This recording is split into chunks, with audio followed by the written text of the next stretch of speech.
Mayor, thank you for taking the time to sit down and talk with us. We really appreciate it.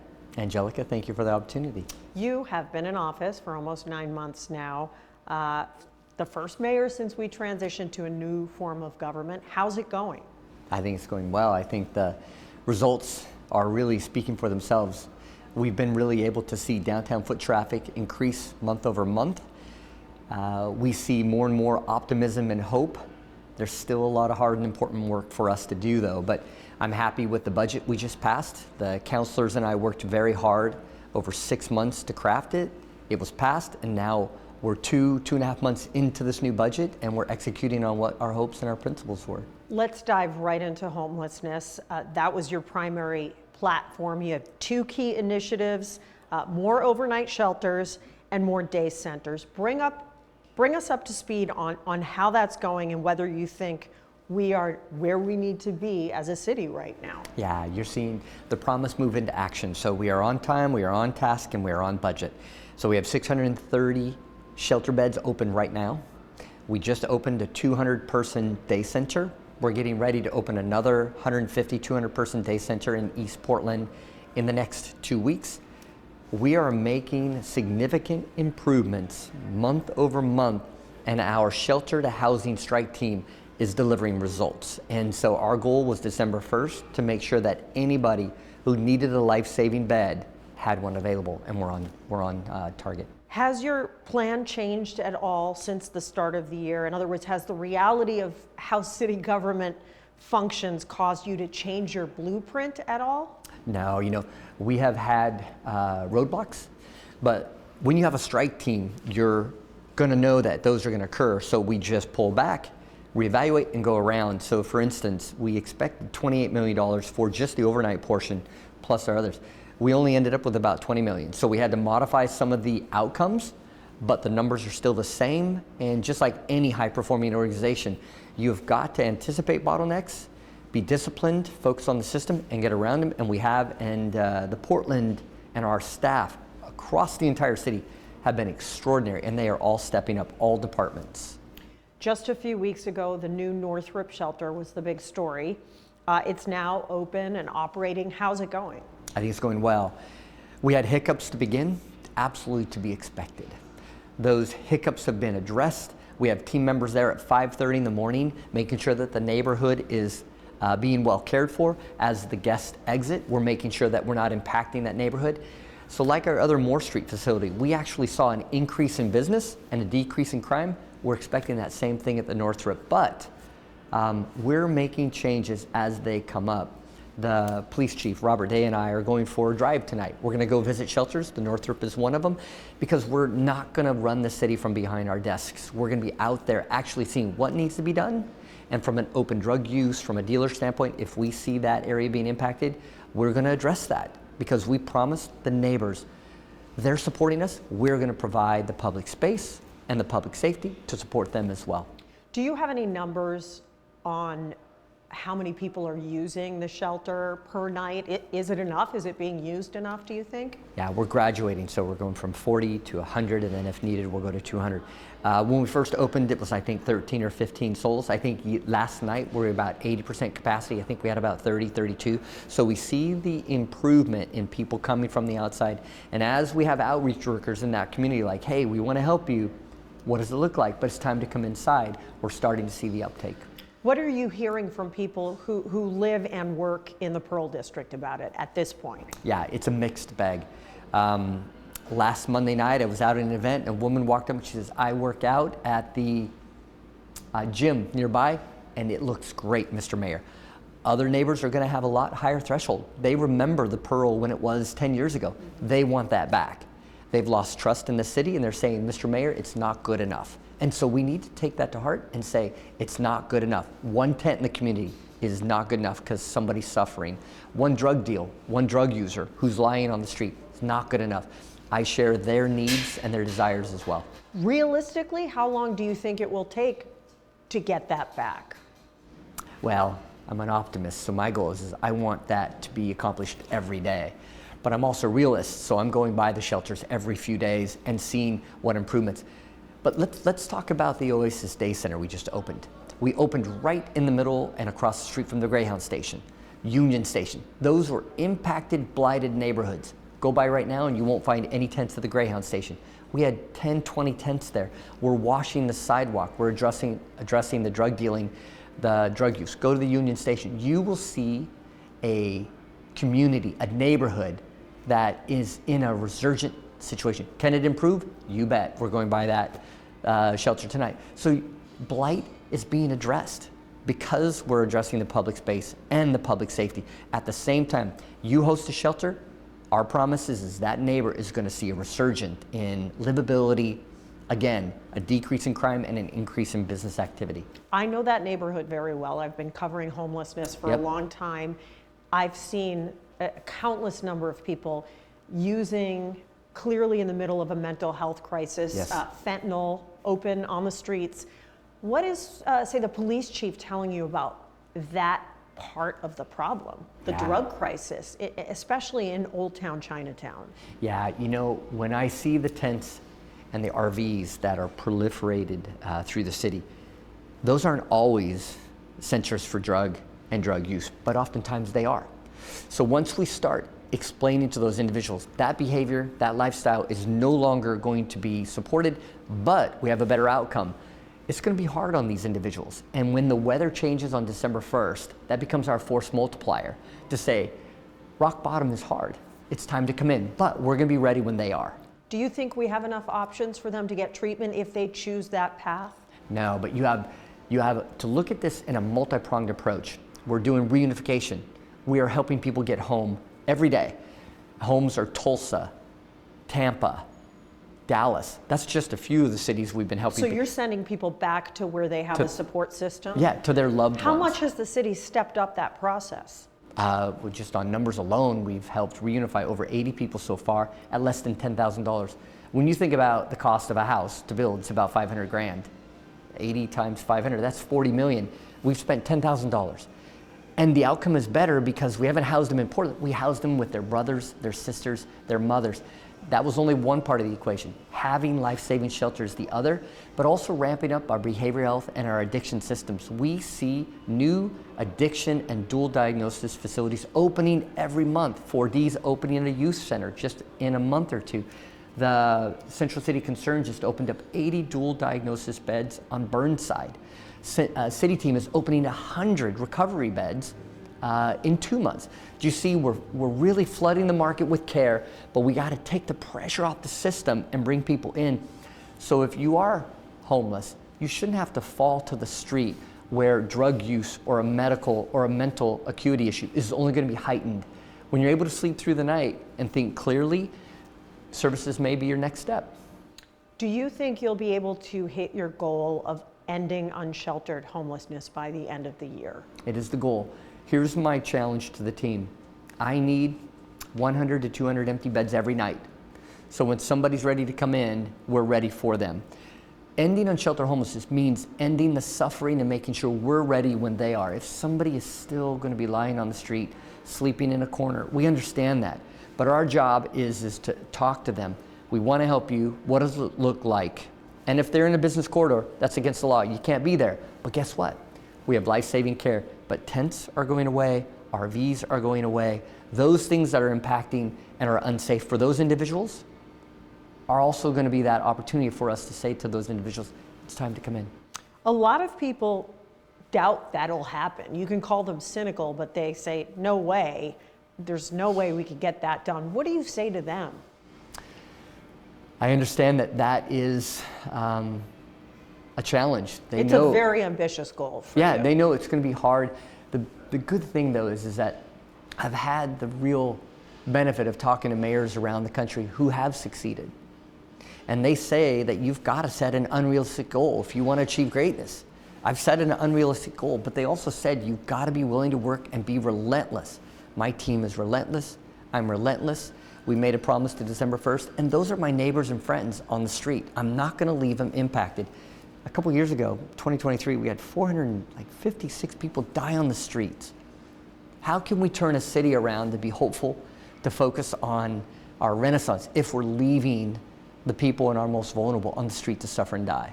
So yes, it's ambitious, but my promise is we're going to have enough empty beds for anybody who wants to come in that night to be ready for them.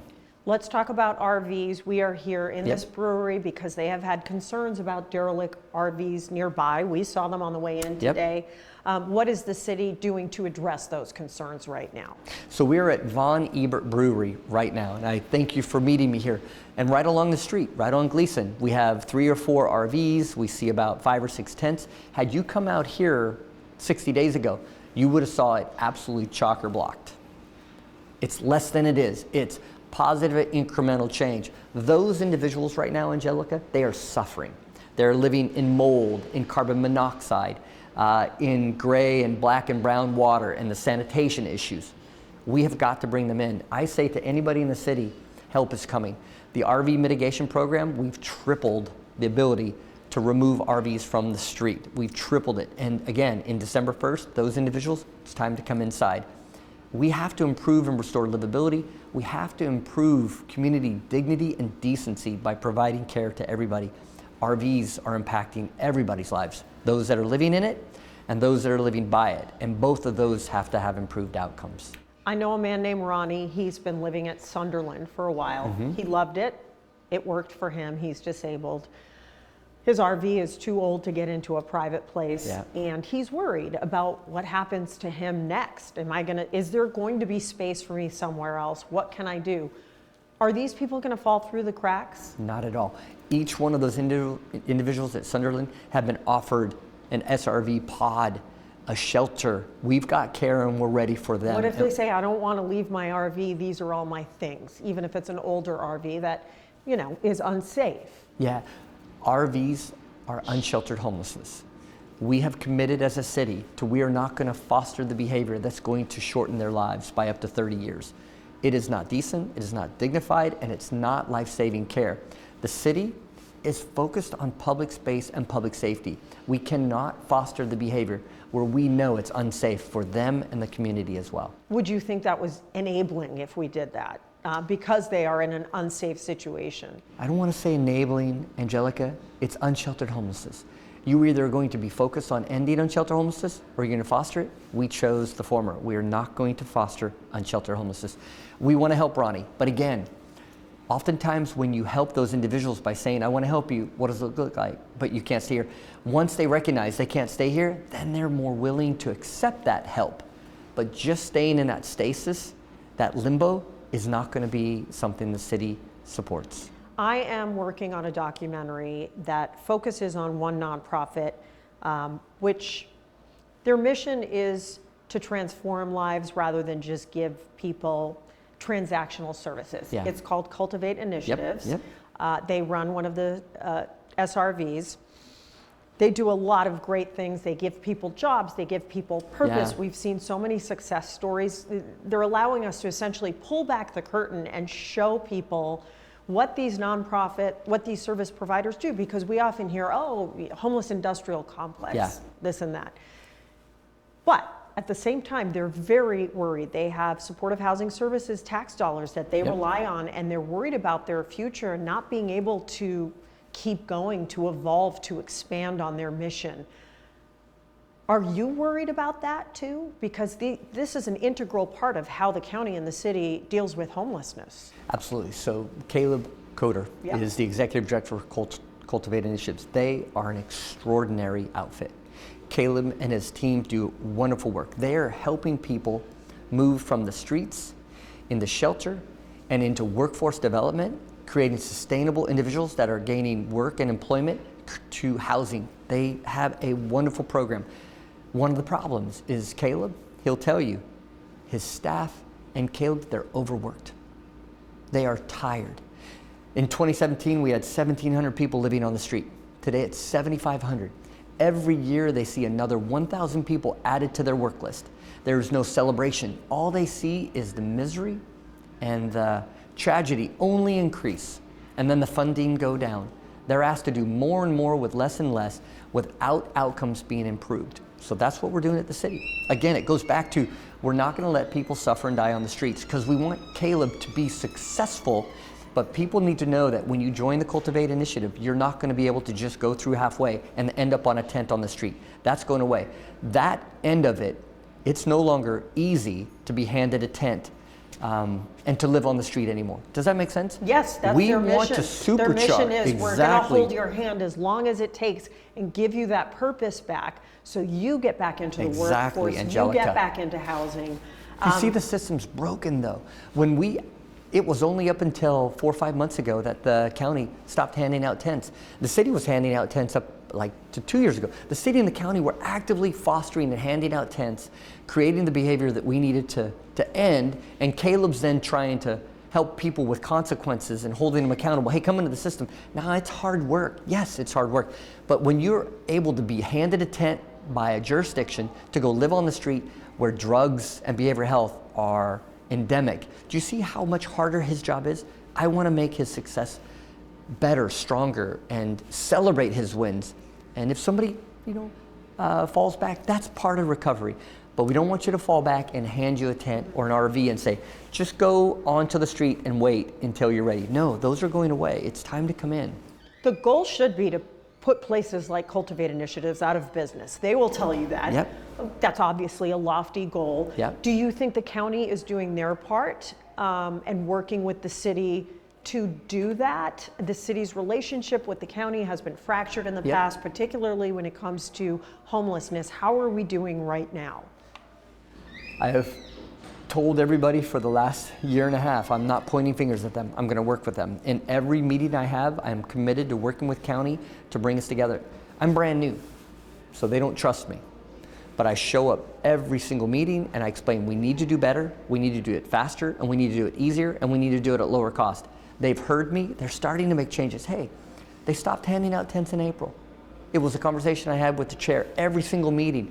She's listening, but is she going to change that system or the commissioners change it overnight? No, they need to make sure the city is with them. And I've committed the 8,500 staff members. We're gonna partner with you.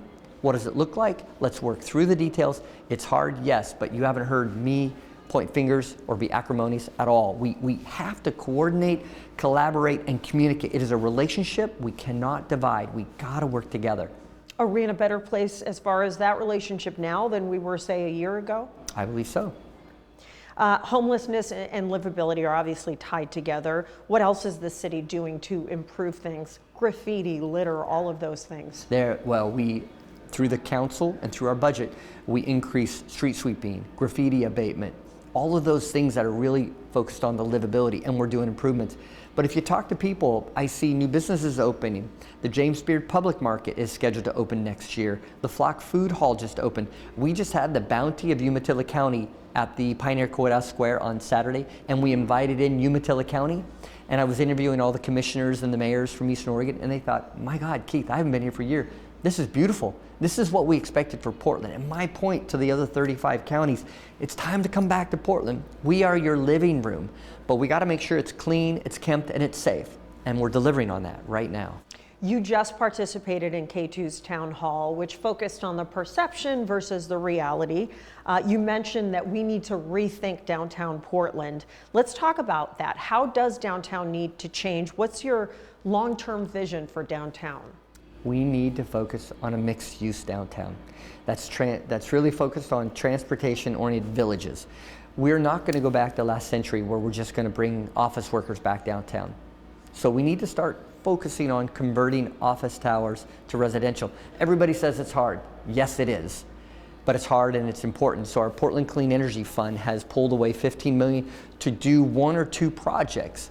We need to bring other businesses back. We see some really exciting stuff with the Blazers, the James Beard Public Market. We see Phil Knight investing billions of dollars in the Knight Cancer Facility. And I'm talking to them and saying, hey, we have some office towers downtown. Maybe that's time to come in and think about downtown. There's a lot of excitement and a lot of investment, but there's a lack of trust. And that means delivering on the basics: cleanliness, public safety, transit. We just introduced transit police back to transit because I want people to understand it's time to come back downtown. A vibrant urban core is the heart of a city to allow us to build back and fund all the other 4 corners. Has that lack of trust been the hardest part about being the mayor of Portland so far, convincing people we're on the right path? What are you hearing from big businesses? If you're in the city, you see it. If you're an investor on the East Coast, you're suspect. And I recognize that our national narrative hasn't helped us on the local side of it. But you've got to clean up the product first. We're taking care of what we can control. The investment will come. Do the work now by addressing those issues head on, and we are. I'm sure President Trump isn't helping with that narrative. He has been threatening to send in federal troops. We have what's happening outside the ICE building. How are you dealing with that? Yeah, well, President Trump will often talk about how Portland's on fire, but we know it's not. I mean, we have the celebrations going on. We see the hope. That's the national narrative. We gotta buckle down and take care of what we can control locally. I'm working with all of the regional mayors to build Portland back up, to create a consolidated approach to caring for our region, and that's working. We cannot get brought into the national narrative. We've got to take care of what we can control. We will not take the bait, but it's our time to care for Portland and all Portlanders. What if it happens? What if President Trump says, I'm sending in the National Guard? What does the city do then? Portland has to be, and we have to stay focused on high standards. So we don't believe that deploying troops to American cities on American soil is going to help anything. We don't think militarizing our cities is going to help anything. It's overreach. It's not constitutional. We're taking care of our city. We can't control the federal government, but we can maintain our high standards, Angelica, and that's our focus. You mentioned the budget. That was probably the first thing you had to work on as mayor, and it was probably a nightmare. We had a huge budget shortfall. How do you think that process played out? Did anything surprise you? Are you happy with the outcome? Happy with the outcome. So I'm sure we could always use more money. That would have been the best. No, absolutely. Situation. Our council and I, we inherited a $100 million deficit, give or take, and we went to work. My job was to focus on the revenue side. So I spoke to anybody I could in Oregon to fundraise, and we did an extraordinary job. And then the councilors and I had some very difficult decisions on areas we had to cut. We did have to increase some fees in certain areas, but we overcame a $100 million deficit. And for the most part, services are intact in Portland. In fact, we helped out in the livability areas. We have another budget crisis coming up, and we've already started working on it now, and we'll get through it. You talk about fees. The parking fees is a big issue. A lot of people are saying, okay, the city wants people to come back downtown, but now I have to pay more. My budget is already stretched thin. We don't have enough in this economy. Is that a problem right now? Yeah, it is. It's like we're trying certain things. Our job as councilors and the mayor is to try things. We're going to fail. But then we got to focus on improving and then trying again. With the parking fees, I'll acknowledge the public had noted, hey, why are we adding fees to late at night when we're trying to bring people back downtown? And it may compromise that growth. I hear you. I do know the councilors are working on some changes there. We'll create a hole somewhere else, but we'll fill it. I do think we are being respectful of the city. That's the beauty of this new council and its representative government. They're out there in their communities listening, and that's the way it should be. And we'll make modifications as necessary. How is your relationship with the new city council? Getting better by the day. They are 12 councilors. They're new. I'm a new mayor. We share a lot of the same values, and we're working through the challenges. There isn't a week that goes by where we aren't communicating and improving how the council works and how the interaction works and how the city and the administration is moving forward. In general, what do you think we're doing right as a city, and where do we really need to improve and maybe course correct? This new executive mayor is working well. I have and control the 26 departments and bureaus. The collaboration between our DCAs and one another, we are fixing problems fast and we are taking advantage of opportunities faster. That's working extremely well. That's what the voters wanted in. Challenges, we need to continue to work closely together in a period of chaos right now. Federally, we honor our obligation by sending our taxes to the federal government. We want them to honor their obligation to us. Our challenges with the council is making sure that we can fund our government to the level that the citizens need, but we need those obligations to be met. Are you satisfied with the Police Bureau and Chief Day and his performance since you've taken office? Absolutely. The Portland Police Bureau have operated at high standards, and when there have been questions, they have really stepped up and modified. Chief Day has done an extraordinary job. He is changing the culture there of high performing, caring for the public, and that is a matter of just, you see the outcomes. We've reduced homicides over 50% in the last many months. We've seen response times starting to come down. We've seen overtime starting to come down. He is really doing a great job. We meet often, we talk about the system, we talk about high standards, and he is meeting the moment. Mayor Wilson, thank you so much. Thank you, for Angelica. Your time. I nice to appreciate see it. you, yeah.